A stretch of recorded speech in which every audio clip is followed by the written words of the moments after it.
Buenas tardes, distinguida concurrencia. Ricardo, para agradecerte por el honor que me has hecho de dirigir estas palabras ante este selecto público con un tan bello motivo.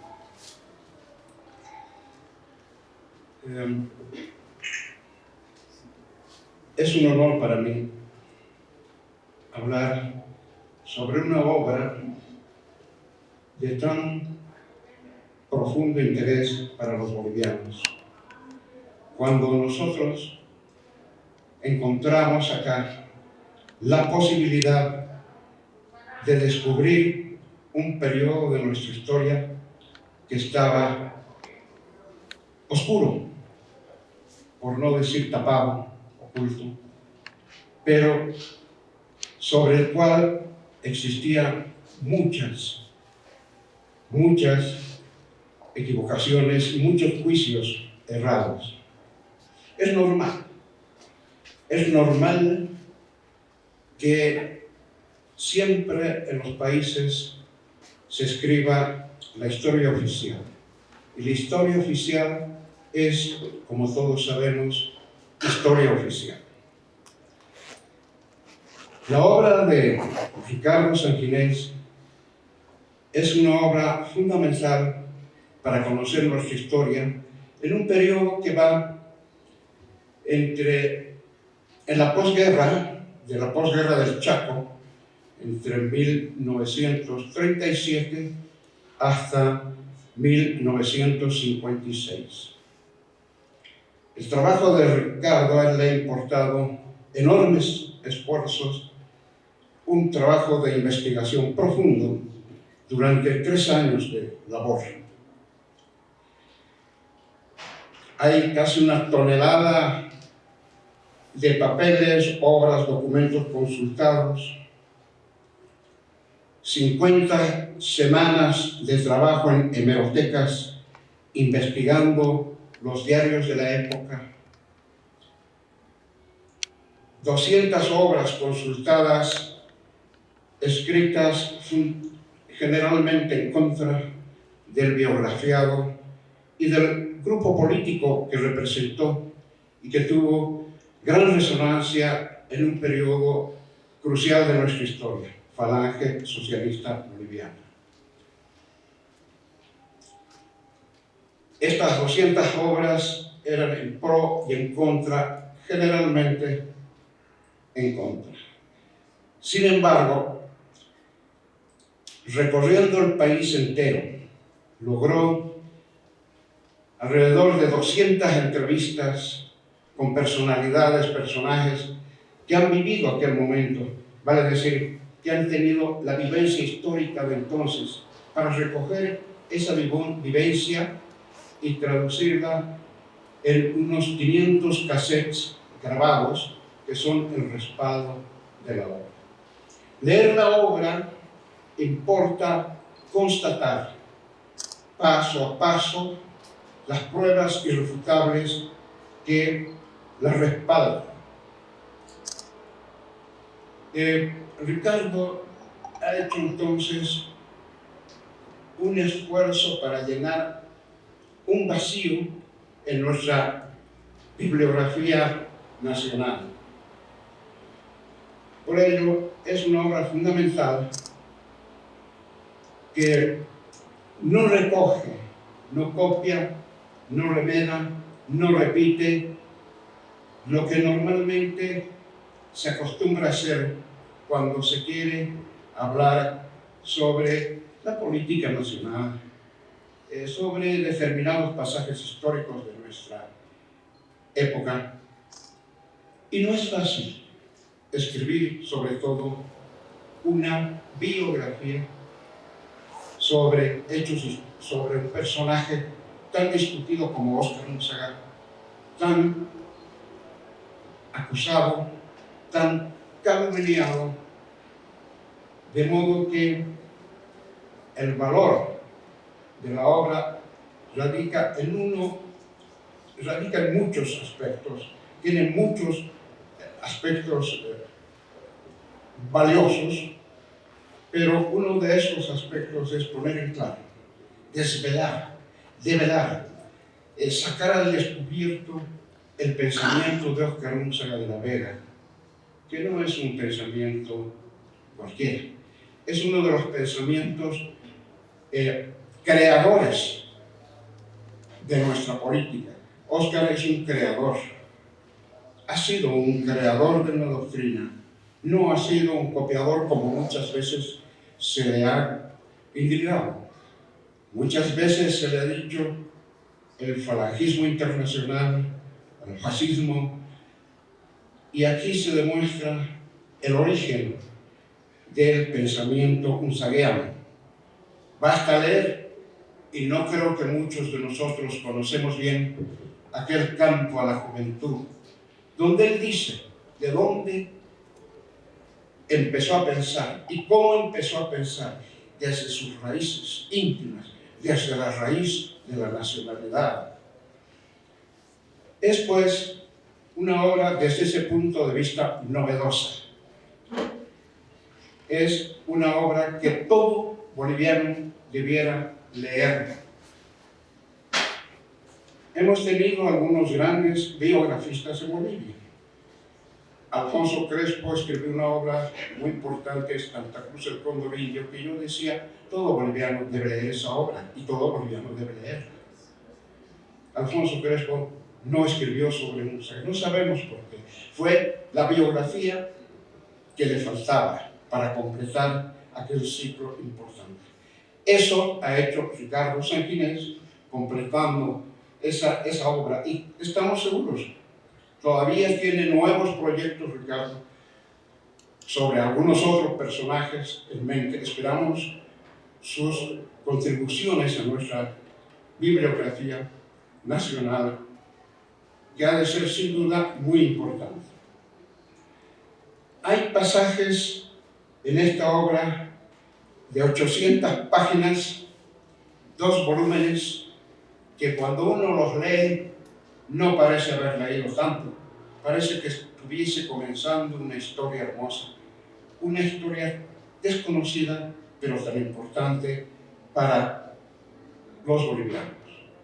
Esta obra pone pues en su justo medio la labor de Óscar Unzaga de la Vega. Nos cuenta aquella biografía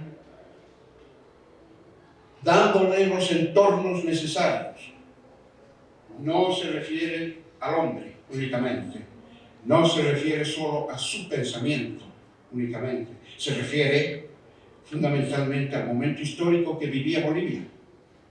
En ese marco explica Ricardo cuál era el papel de Óscar. Se refiere al momento histórico mundial.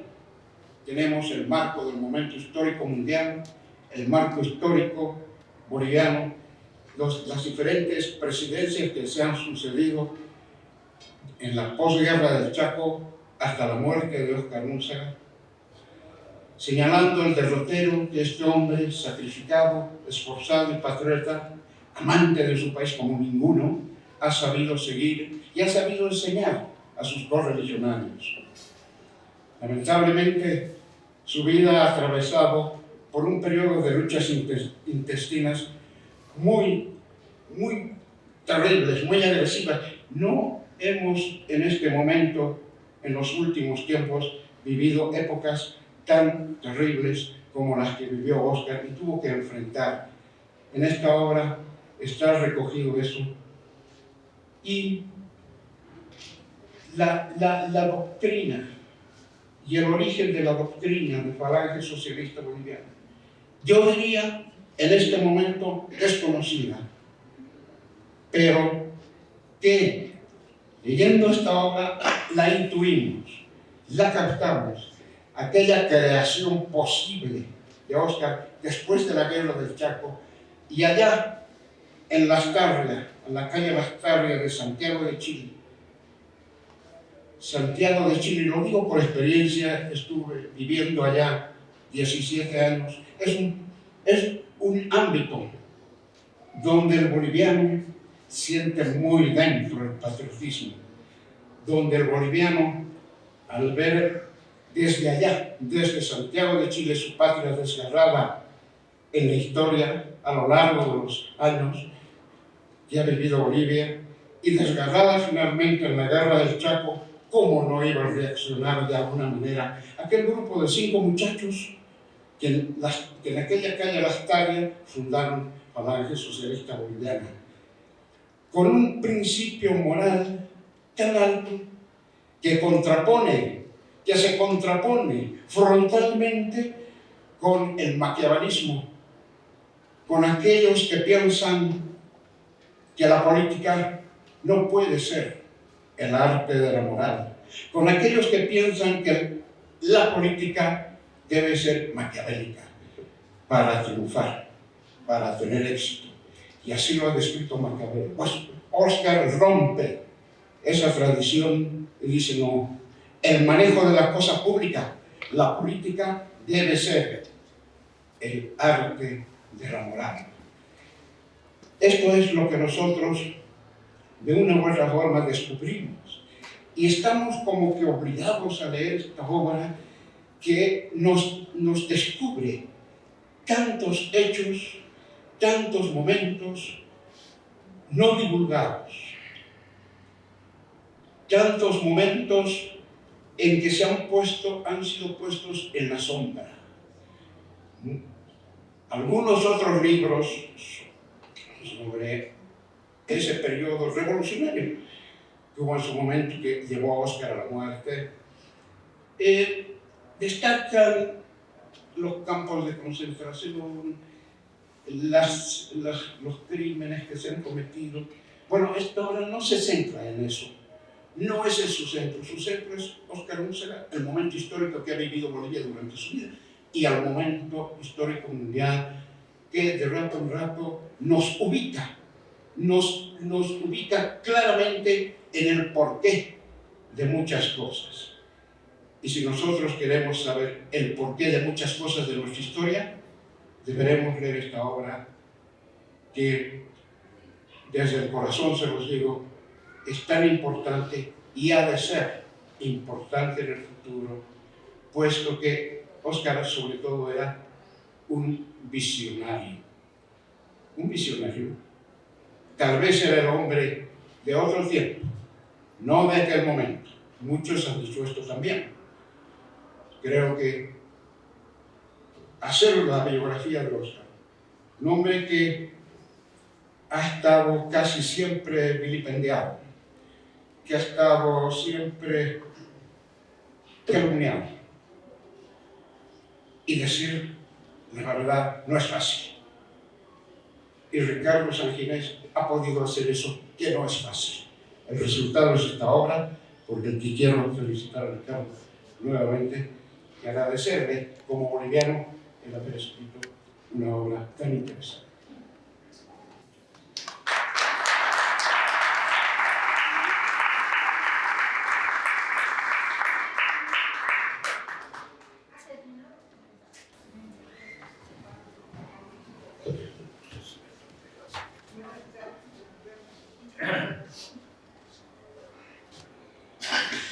Queridos amigos, debo empezar agradeciendo por las palabras que acabo de recibir de este buen amigo, Willy Loría, uno de los hombres elementales en este libro que presentamos hoy. Un hombre que fue parte de la juventud estudiantil en los años 50 y en esa condición se batió como el que más. Era un momento revolucionario, cierto, muy constructivo, pero al mismo tiempo muy violento, como fue la historia de nuestro país. Estoy muy feliz de compartir con todos ustedes, mis amigos, la mayor parte de ellos gente de la Falange, aunque yo no soy un falangista precisamente, pero además estar con mis hermanos aquí presentes, con mi esposa, mi hijo, mi familia, y queridos amigos, hombres libres y de buenas costumbres, que me honran con su presencia en esta tarde, que para mí tiene elementos tan gratos.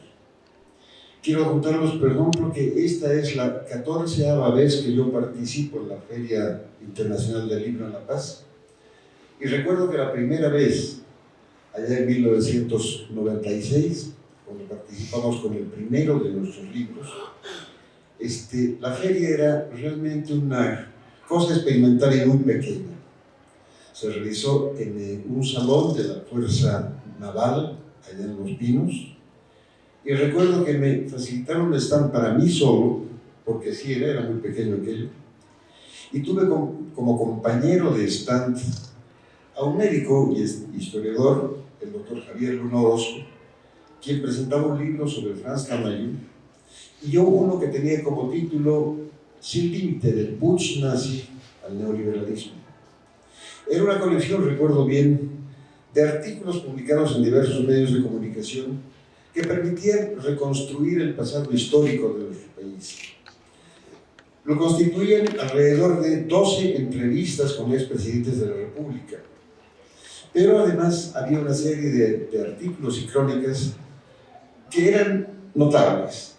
¿Qué les voy a decir? Había una nota sobre la tía Julia, ya saben ustedes, Julia Urquidi, la boliviana, tía de Mario Vargas Llosa, con quien se casó en una aventura erótico sentimental notable de los años 50. Había una crónica con el único descendiente, la única descendiente del libertador Simón Bolívar, que reclamaba ser reconocida por el Estado venezolano en tal condición, sin haber logrado nunca su propósito. Y, obviamente, se relataban las circunstancias en las que Bolivia produjo el ingreso de los Estados Unidos en la Segunda Guerra Mundial.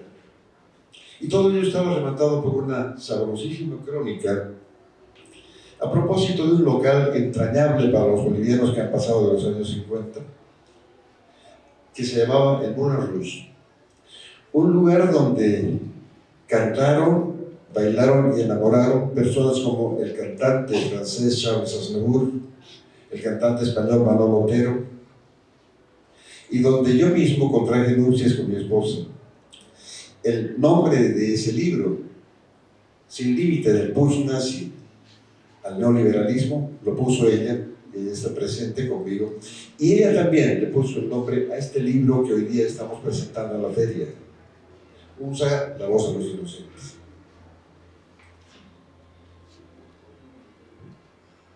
Yo tenía 12 años cuando Unzaga murió, de tal manera que no lo pude conocer nunca y tampoco he sido falangista, como les acabo de decir. Sin embargo, en mi mente siempre ha estado presente una pregunta que me ha mortificado el alma. La pregunta era, ¿quién mató a Óscar Unzaga de la Vega? El caso fue que en la noche del 19 de abril de 1959, después de una jornada revolucionaria sangrienta con un centenar de muertos, el cuerpo sin vida del jefe de aquella insurrección, Óscar Unzaga de la Vega, yacía en una camilla del Hospital General. Tras la autopsia se estableció que cometió suicidio, pero tenía la cabeza destrozada por 2 impactos de bala, como si se hubiera disparado con ambas manos. El misterio era inexplicable, mucho más si al final conservaba el resto de un cigarrillo entre los dedos índice y medio de la mano derecha. El rumor de un asesinato mortificó al presidente Hernán Siles Suazo, quien lloró al enterarse de la muerte de su rival y al mismo tiempo amigo. Siles estaba en ese tiempo hackeado por una aguda crisis económica, pero también por una central obrera boliviana opositora a la que se sumaban las luchas internas en el gobernante movimiento nacionalista revolucionario, opositora de la falange socialista boliviana liderada por Unzaga, a quien seguían ciegamente los universitarios, los estudiantes de secundaria y sus profesores, siendo a su vez sometidos a la brutal persecución de los milicianos y el control político. Este libro recoge el ciclo vital del líder falangista desde su nacimiento en 1916, su temprana orfandad en medio de la guerra del Chaco, su debut como profesor a los 15 años, su vocación periodística, su vida universitaria en Santiago de Chile, donde fundó Falange Socialista Boliviana, bajo la fuerte influencia del pensador Jacques Maritain, francés, a su vez seguidor de Santo Tomás de Aquino. Defendían ambos el concepto del alma como forma espiritual del cuerpo y el conocimiento de Dios por la vía racional. Aseguraban que había una obra común a toda la humanidad que consistía en mejorar la vida humana, pero para que todos vivan en la tierra como hombres libres y gocen en respeto recíproco y fraternal de los frutos de la cultura y el espíritu. Eran las mismas ideas de otros jóvenes como Ricardo Balbín en Argentina, quien fue presidente de la República, Rafael Caldera en Venezuela, quien también fue presidente de la República de su país, Aldo Moro, que condujo los distantes destinos de Italia de la posguerra, o Eduardo Frei y Patricio Aylwin, que también fueron presidentes de Chile, quienes en ese momento fundaron también en ese país la Falange Nacional, que al cabo de unos años derivó en el Partido Demócrata Cristiano. Eran los años 30 cuando el liberalismo se batía en retirada ante la arremetida del comunismo y del nacionalsocialismo. Esos jóvenes, y entre ellos Unzaga, abrazaron el pensamiento del Maritain como una respuesta a la lucha de clases, la abolición de la propiedad y la negación de Dios, que pregonaba el marxismo, enfrentados también a la pretendida dominación del mundo, la superioridad de la raza aria y el exterminio de los judíos que propugnaba el nazismo. La Guerra Civil Española desencajó todos los conceptos políticos, pues los comunistas fusilaban curas y violaban monjas, haciendo causa común con los catoliquísimos vascos, mientras la Alemania nazi apoyaba a las fuerzas nacionales de Francisco Franco, en tanto liberales, yanquis y anarquistas se enrolaban para luchar por la República. Hitler perseguía a la Iglesia Católica y su socio, Benito Mussolini, se constituía en valedor del Vaticano. Tal desorden se hizo patético en Sudamérica al llegar la Segunda Guerra Mundial, cuando el cambio social vino de la mano de populistas cercanos al fascismo como Getúlio Vargas en el Brasil, o el Grupo de Oficiales Unidos en Argentina, donde militaba Juan Domingo Perón, logrando el apoyo popular que fue mezquino para los seguidores de Lenin y Marx. Aquí, nuestro propio desorden comenzó en la Guerra del Chaco. Hasta entonces, la suerte de Bolivia estaba atada al macizo andino, donde ejercía el poder político y social una minoría culta, decente, patriótica, pero colonialista, que miraba desdeñosa al mayoritario componente aymara, quechua, aymara y gamba. De manera que fue en las trincheras chaqueñas donde blancos, mestizos e indígenas, collas, bayunos y llaneros, compartiendo hambre, sed y muerte, empezaron a reconocerse como hermanos después de 4 siglos de vida en común, pero en discordia.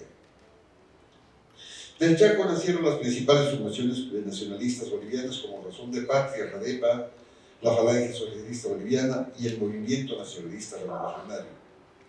Al frente se alzaron las dos vertientes comunistas del momento, el Partido de la Izquierda Revolucionaria de poderosos latifundistas cochabambinos y el Partido Obrero Revolucionario, la Cuarta Internacional Trotskista, organizada gracias al talento de un hombre extraordinario, José Aguirre Geisbo, elegante, señorial, de ojos azules, cochabambino también, nacido en Nueva York, desde luego de una apariencia poco ortodoxa para un partido de obreros en armas, donde brilló luego el inolvidable Guillermo Lora. Aunque por razones de edad Unzaga no fue combatiente del Chaco, del frente salieron militares que se adhirieron a la Falange, como el general Bernardino Viló Rioja, el mayor héroe de esa guerra, o el coronel Manuel Marzana, legendario defensor del Boquerón, y muchas otras figuras de RADEPA. En aquel tiempo las naciones democráticas eran una exigua minoría reducida a Inglaterra, Francia y los Estados Unidos, en tanto la Unión Soviética, la Alemania nazi, la Italia fascista y la casi totalidad de los países latinoamericanos vivían experiencias revolucionarias, mientras África, Asia y el Medio Oriente eran por lo general colonias europeas. Pues es hora de comprender ahora y admitir que en ese ambiente regional y universal, los hombres de FCB y del MNR, todos ellos revolucionarios, mezclaban propuestas nacionalistas y socialistas en un cóctel explosivo como alternativa al viejo régimen liberal republicano. FCB simpatizaba sin duda con la Falange española, estigmatizada por Londres y Washington. El MNR, francamente amigo de la embajada del Reich alemán, era catalogado como filo nazi por el Departamento de Estado. Fueron los años del falso putsch nazi en Bolivia, inventado por la inteligencia británica, cuando los trabajadores mineros bolivianos identificaban a Patiño, Aramayo y Hochschild con Churchill y Roosevelt, a quienes abucheaban en los noticieros que pasaban los cines de Ayayagua, y aplaudían a Hitler no porque los mineros fueran nazis, sino porque el dictador alemán zurraba a los capitalistas. Sucedía, como dijo el gran Rueco Céspedes, que los revolucionarios nacionalistas se sentían amigos de los enemigos de sus enemigos.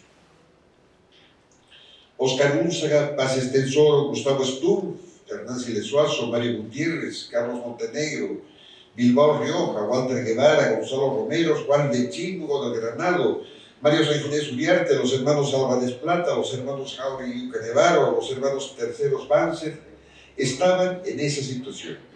FCB y MNR actuaron con Radepa para llevar al Palacio Quemado al mayor Gualberto Villarruel. Únzaga se decepcionó de aquel gobierno, mientras el MNR permaneció hasta la víspera del final, saliendo Paz Estensoro a un largo exilio. El retorno de los conservadores de la mano de sus aliados comunistas tuvo al diputado Óscar Únzaga como a su principal contendor. Y cuando Mamerto Rolagoy, que apeló a la violencia para contener la revolución nacionalista que parecía inevitable, Únzaga y Siles Suazo conspiraron y se alzaron en armas y fueron desterrados, compartiendo la misma habitación en el exilio chileno, donde asumieron un compromiso de continuar la lucha y, si alguna vez llegaban al poder, cualquiera de ellos, jamás apelarían a la represión deshumanizada de la que eran víctimas. Lamentablemente, ello no iba a suceder. Me place recordar a mi primer entrevistado al empezar a redactar este libro, don Ambrosio García Rivera, un poeta de conocimientos enciclopédicos que me ofreció su hospitalidad durante 3 días en su hacienda de Reyes en el Beni. La cercanía de don Ambrosio con Únzaga durante los años 40 en el relato preciso de los hechos acontecidos en la medianoche del 9 de abril del 52, la victoria del MNR, sus primeros desaciertos denunciados por el jefe falangista, la dura escena de la ruptura entre Únzaga y Paz Estensoro cara a cara en el Palacio Quemado, la lucha clandestina sumada a la persecución y el exilio, con detalles conservados con alta fidelidad en su prodigiosa memoria, fueron un acicate más para la investigación que emprendió este cronista. Creo que una fuerza superior me tenía reservada esta tarea y a ella contribuyó mi prolongada estancia en el periodismo, pues ya desde los años 70, 80 y 90, sin otro propósito que el informativo, entrevisté a personajes de la talla de Mario Gutiérrez, el segundo a bordo de la nave falangista, a Carlos Valverde Barberí, a David Áñez Pedraza o a Gastón Moreira Austria, que a su tiempo jefaturizaba el partido de Únzaga. Resultó revelador el testimonio de su primer amigo en el tiempo, don Antonio Anse Jiménez, con quien tuve una insólita entrevista en la clandestinidad, del cual fue puente mi buen amigo, el doctor Torres, aquí presente. Jaime Gutiérrez III fue providencial en el tramo de recoger antecedentes. Su prestigio con una larga lucha política y conmovedora lealtad a Únzaga nos permitió acceder a personajes que nos ofrecieron detalles inéditos sobre hechos desconocidos que develamos en este libro. René Torres nos abrió su archivo histórico, lo mismo que la familia de Mario Gutiérrez Pacheco, la familia Stumpf, los hijos de Guido Strauss, los descendientes de los hermanos Aguilar Centeno, y fue vital la colección fotográfica de Gustavo Cejas, actual líder de la formación política creada por Únzaga.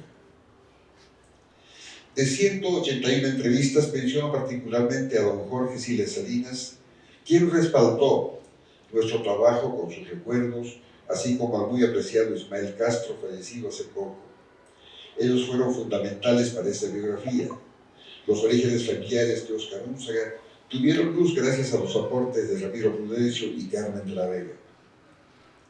Fue un reto investigar la muerte de Únzaga aquel 19 de abril de 1959.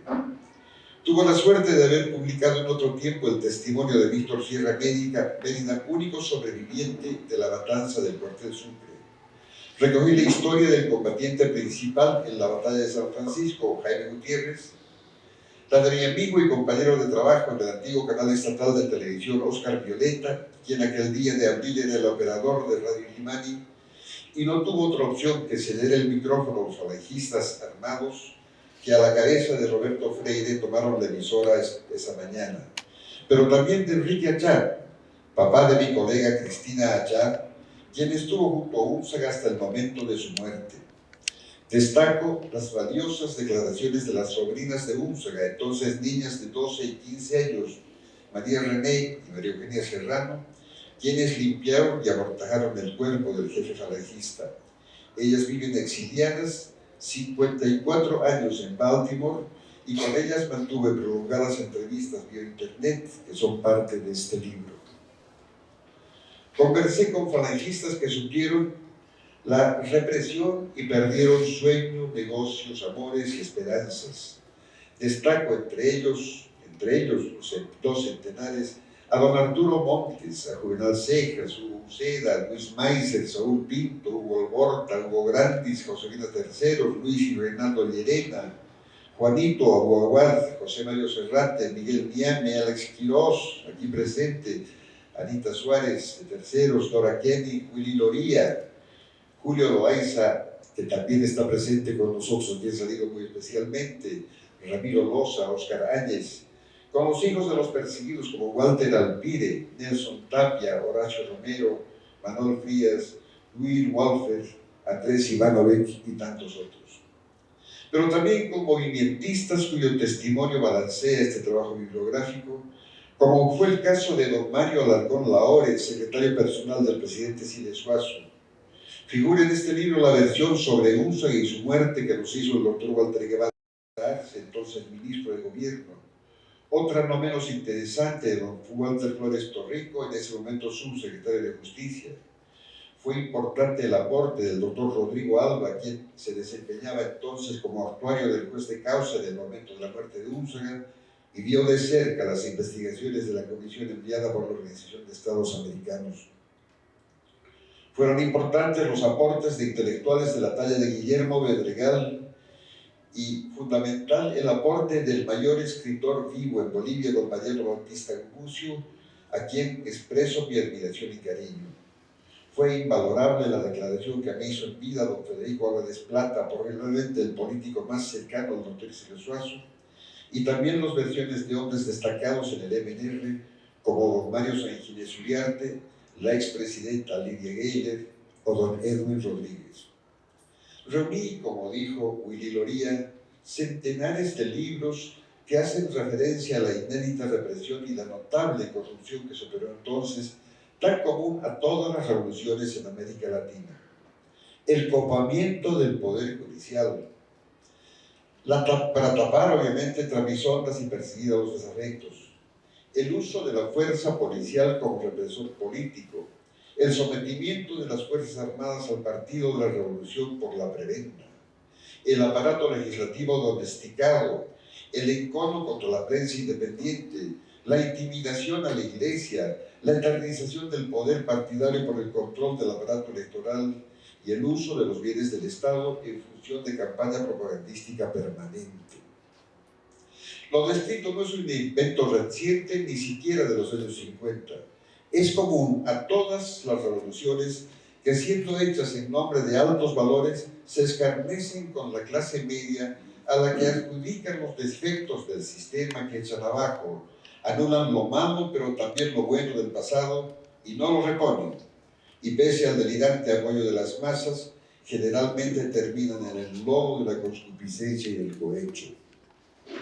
El título de este libro también lo puso Patricia, mi esposa y compañera de tantos avatares. ¿Por qué Únzaga, la voz de los inocentes?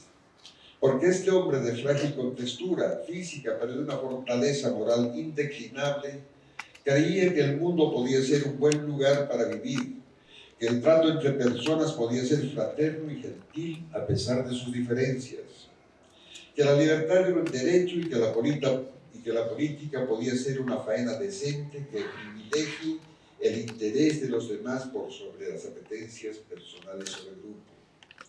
Únzaga creía en el ser humano, entregó su vida por esa creencia y la juventud lo siguió en el itinerario de la gloria.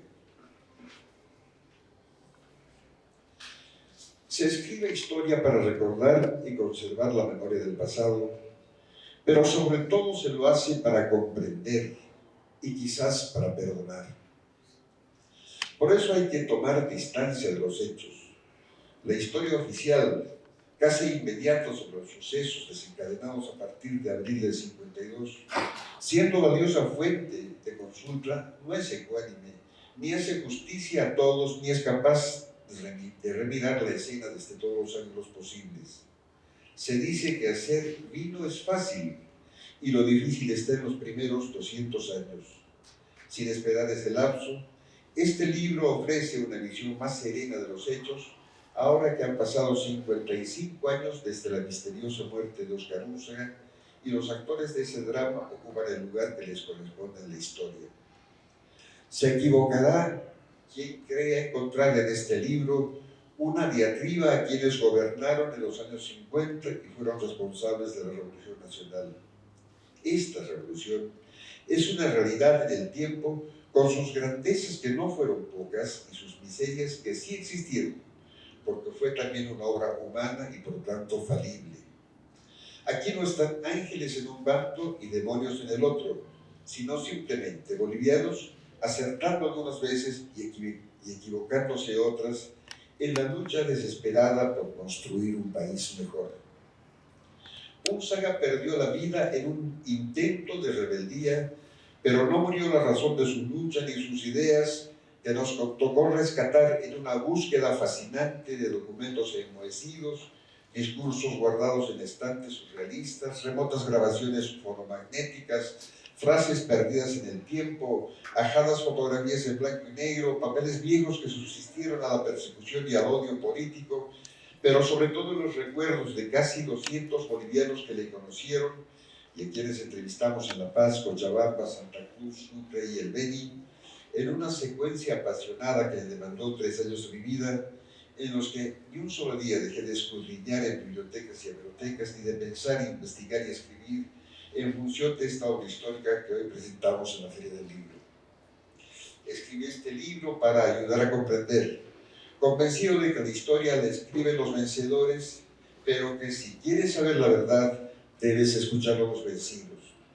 Tras haberlos escuchado, cumplo con un deber de conciencia al expresar con categórico convencimiento que no fueron los campos de concentración, ni la persecución, ni la tortura, ni la muerte, lo peor que le pudo pasar a la Falange y a Únzaga, a su jefe, sino la muerte moral a la que los sometieron sus ocasionales adversarios al marginarlos de la historia, salvo en el rol de enemigos de las conquistas sociales.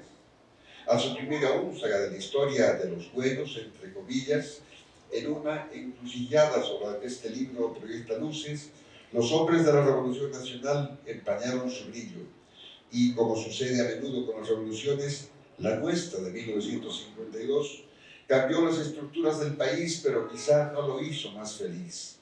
Por eso es que en el acto final, los que ganaron y los que perdieron se quedaron con la mordiente sensación de haber naufragado juntos en la misma barca. Sobre Únzaga se escribía aún más, pero tenga la satisfacción de haber recogido su itinerario a la gloria en este libro que presento esta tarde.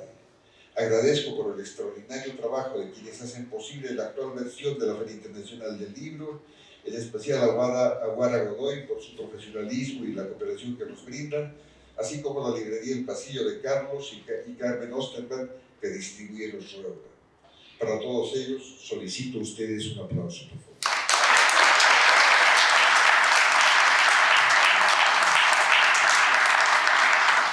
Amigos, muchísimas gracias por su presencia. Esta va a ser para mí una tarde inolvidable, precisamente porque todos ustedes vinieron a acompañarnos. Gracias una vez más y que tengan una buena estadía en la Feria 14ª de la Feria Internacional.